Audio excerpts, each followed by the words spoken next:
Bonjour et bienvenue sur 1, 2, 3. Papa va vous expliquer une chose très importante. Avant toute chose, n'oubliez pas de regarder le texte qui se situe sous cette vidéo pour prendre connaissance de toutes les mises à jour ainsi que des textes et des arrêts que nous allons étudier aujourd'hui. Aujourd'hui, j'aurais souhaité vous parler d'un arrêt qui vient tout juste d'être rendu par la première chambre civile du 14 novembre 2018 qui traite de la question de la résiliation immédiate d'un contrat pour faute grave. Et ce que je souhaiterais analyser avec vous, c'est les conséquences que cette solution de la première chambre civile peut avoir en droit du travail, et notamment au regard de certaines jurisprudences, solutions qui ont été reconnues par la chambre sociale. Donc, en résumé, ce que nous allons voir tout d'abord, c'est quelle est la solution qui a été retenue par cet arrêt, comment cette solution elle est conforme à une jurisprudence assez ancienne de la Chambre sociale en matière de faute grave, mais comment également elle peut avoir des conséquences sur la prise d'acte du salarié, de la rupture de son contrat de travail au tort de l'employeur. Et les conséquences sont doubles. Tout d'abord, il y a une jurisprudence que je vous ai déjà exposée dans une de mes anciennes vidéos qui peut être remise en cause par ce nouvel arrêt du 14 novembre 2018. Et ce qui est le plus important dans cet arrêt du 14 novembre 2018, c'est qu'il permet de trancher une question que se pose à l'heure actuelle la Cour de cassation et que les employeurs sont en train de débattre devant les juges du fond. Et cette question, c'est celle de savoir si, avant de prendre acte de son contrat de travail, le salarié doit mettre en demeure l'employeur de corriger les torts qui lui sont reprochés par le salarié. Et ça, c'est une question vraiment importante et à mon sens, cet arrêt du 14 novembre 2018 apporte une réponse très tranchée qui permet de vraiment résoudre cette question. Alors voyons maintenant que nous dit cet arrêt du 14 novembre 2018.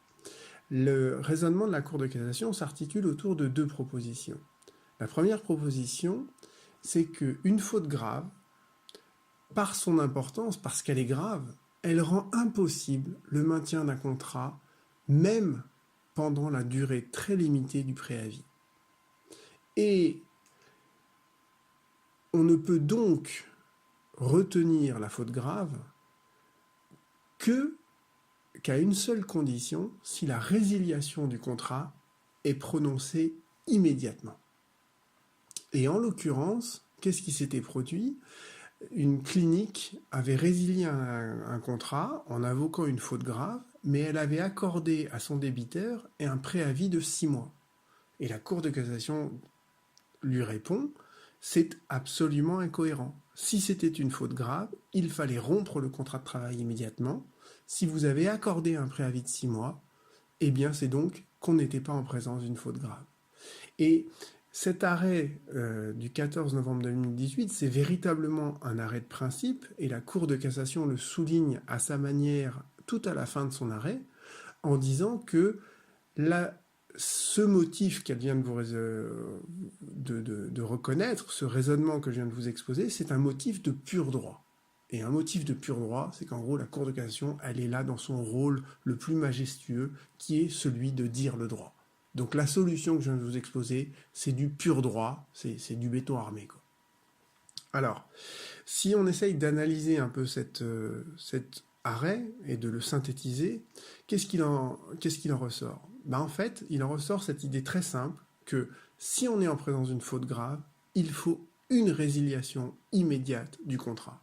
Et la proposition peut être inversée, c'est-à-dire que quand on résilie immédiatement le contrat, c'est parce qu'on est en présence d'une faute grave. Et vous allez voir, ça a des conséquences très importantes sur la jurisprudence en matière de prise d'acte.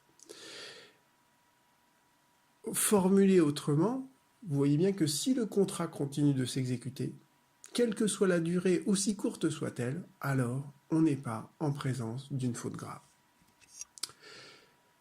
J'en arrive maintenant à la question de la jurisprudence, la mise en perspective de cet arrêt vis-à-vis de la jurisprudence antérieure de la Cour de cassation, et notamment la jurisprudence qu'elle avait retenue sur la question de la faute grave en matière de licenciement.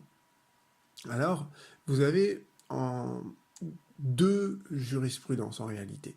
Vous avez une jurisprudence ancienne, avec l'arrêt le plus connu qui est un arrêt de 91, dans lequel la Cour de cassation définit la faute grave de la manière suivante. La faute grave, c'est celle qui résulte d'un fait ou d'un ensemble de faits imputables au salarié, qui constitue une violation des obligations découlant du contrat de travail ou des relations de travail, d'une importance telle qu'elle rend impossible le maintien du salarié dans l'entreprise pendant la durée du préavis. Et vous voyez que la solution que vient de reconnaître la Chambre civile en novembre 2018, elle est parfaitement conforme à cet arrêt de la Chambre sociale de 91. S'il y a faute grave, il ne peut pas y avoir de préavis. Et c'est ce que nous confirme la Cour de cassation dans un arrêt de 2005 que je vous avais déjà exposé. Si l'employeur accepte que le contrat de travail se poursuive pendant la durée du préavis alors qu'il a licencié le salarié pour faute grave, eh bien la Cour de cassation en déduit que le licenciement ne peut pas reposer sur une faute grave. Éventuellement sur une cause réelle et sérieuse, peut-être même sans cause réelle et sérieuse, mais une chose est sûre, c'est que si le salarié exécute son préavis, alors il n'y a pas de faute grave. Et la Cour de cassation a légèrement modifié sa définition de la faute grave en 2007 par un arrêt très connu dans lequel elle a finalement synthétisé la définition de la faute grave. Désormais, elle dit la faute grave est celle qui rend impossible le maintien du salarié dans l'entreprise. Mais cette jurisprudence de 2007, elle ne remet pas en cause les arrêts antérieurs de 91 et de 2005 que je viens de vous exposer. C'est-à-dire que si l'employeur licencie quelqu'un pour une faute grave et qu'il lui demande d'exécuter son préavis, eh bien il y a une sorte d'incompatibilité, d'incohérence dans sa démarche. Voyons maintenant, donc vous avez compris que finalement, dans cet arrêt de novembre 2018, la première chambre civile ne fait que se rallier à Attendez, je crois que j'ai un petit problème. Oui, non. Ne fait que se rallier à une solution déjà reconnue depuis longtemps par la chambre sociale. Voyons maintenant les conséquences que peut avoir la prise d'acte sur les conséquences de cet arrêt sur la prise d'acte du salarié. Et les conséquences sont doubles. La première conséquence, c'est que, a priori, il y a une jurisprudence de la Cour de cassation qui se trouve menacée par cet arrêt de la première chambre civile. Et en même temps, et c'est ça qui est vraiment le plus important, c'est que nous avons évité une menace que je vais vous expliquer après et que les employeurs font valoir à l'heure actuelle devant les juges du fond, et une menace à laquelle la Cour de cassation semble très attentive. Alors, quelle est d'abord la solution qui est menacée par la prise d'acte et la question du préavis? Eh bien, je vous avais exposé cette jurisprudence dans une vidéo que vous retrouverez d'ailleurs juste en dessous. Et dans cette vidéo, je vous avais expliqué la solution qui avait été retenue dans deux arrêts. Un arrêt publié de 2010 et un arrêt de 2016, où la Cour de cassation raisonne en trois temps. Elle nous rappelle d'abord un principe classique selon lequel la prise d'acte, elle entraîne la cessation immédiate du contrat de travail. Et la Cour de cassation en déduit que le salarié n'est donc pas tenu d'exécuter un préavis.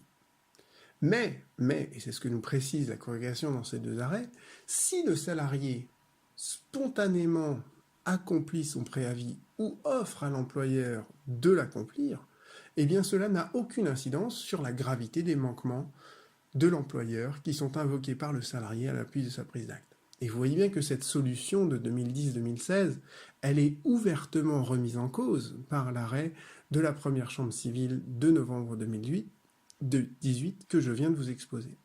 Et donc vous voyez qu'au sein de la Cour de cassation existe à l'heure actuelle une incohérence, une dissension entre la première chambre civile et la chambre sociale. Et il faut s'attendre, c'est un risque, que la chambre sociale s'aligne avec la première chambre civile. Pourquoi? Parce que la première chambre civile, c'est celle qui analyse le droit civil, qui interprète le droit civil, et toute la question de la prise d'acte, elle n'est pas réglementée par le Code du travail, Donc la chambre sociale risque d'être très perméable à cette solution qui a été reconnue par la première chambre civile parce que il ne peut pas y avoir entre deux chambres de la Cour de cassation une dissension dans les solutions qu'elles retiennent au même moment. Donc vous voyez, cette jurisprudence que je vous ai expliquée dans une précédente vidéo, à mon avis, elle me paraît menacée, et donc un salarié, s'il prend acte de la rupture de son contrat de travail, a certainement pas intérêt à exécuter son préavis. Venons-en maintenant à ce qui me paraît le plus important dans cette vidéo, c'est la question qui se pose à l'heure actuelle sur la prise d'acte et la mise en demeure que devrait adresser le salarié à son employeur. Alors, regardons le Code civil depuis la réforme du 10 février 2016. Si vous regardez le Code civil, vous avez deux articles qui sont assez intéressants. Je vous cite juste des extraits. Vous avez le premier article, qui est l'article 1225, qui vous dit la résolution d'un contrat, elle est subordonnée à une mise en demeure infructueuse. Et l'article suivant, 1226, vous dit « Sauf urgence, le créancier doit préalablement mettre en demeure le débitant défaillant de satisfaire à son engagement dans un délai raisonnable. » Et le débiteur peut à tout moment saisir le juge pour contester la résolution. Et à ce moment-là, le créancier doit alors prouver la gravité de l'inexécution. Vous voyez bien qu'on est exactement dans ce qui se produit dans le cadre d'une prise d'acte. La prise d'acte, c'est la résolution, la résiliation du contrat de travail par le salarié avec un effet immédiat. Et l'employeur peut à tout moment aller devant le juge et dire finalement, cette prise d'acte, elle n'était pas justifiée. Et à ce moment-là, le salarié doit prouver la gravité des manquements qu'il reproche à l'employeur. Et c'est d'ailleurs s'il parvient à apporter cette preuve que la prise d'acte va produire les effets d'un licenciement sans cause réelle et sérieuse. Voyons maintenant que vous avez compris en fait les dispositions du Code civil, voyons comment les employeurs essayent d'en tirer parti dans le contentieux relatif à la prise d'acte. Et quel est l'argument avancé par les employeurs? Il s'articule autour de plusieurs propositions. Dans la première, les employeurs rappellent que s'il n'y a pas de disposition spéciale dans le Code du travail, on applique le Code civil. Et c'est clairement ce qui est énoncé à l'article 12.21.1 du Code du travail, c'est que le Code du travail, il demeure régi par le droit des obligations s'il n'y a pas de disposition spéciale dans le Code du travail qui prévoit une solution différente. Donc, en matière de prise d'acte, il n'y a aucune disposition du Code du travail. Pourquoi? Parce que la prise d'acte, c'est un mode de rupture du contrat de travail qui a été découvert par la Cour de cassation. Donc tout repose finalement sur la jurisprudence de la Cour de cassation, et en l'absence d'aucune disposition du Code du travail, eh bien il faut tout simplement, nous disent les employeurs, se rabattre sur le Code civil. Et dès lors qu'on est en matière d'une résiliation d'un contrat, eh bien le salarié doit donc, comme vous l'avez vu dans les articles 1225 et 1226, il doit donc mettre en demeure l'employeur préalablement à la prise d'acte.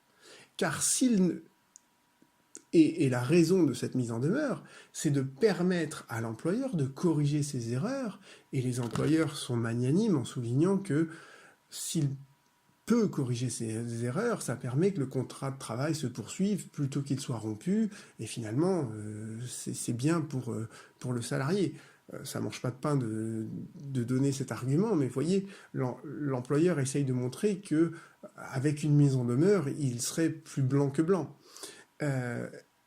Mais bon, cet argument de façade, c'est pour ensuite dire que le salarié, n'ayant pas mis en demeure l'employeur, a engagé sa responsabilité, qu'il doit donc être condamné à des dommages et intérêts, et ces dommages et intérêts viendront en déduction des sommes que l'employeur pourra devoir au salarié par ailleurs.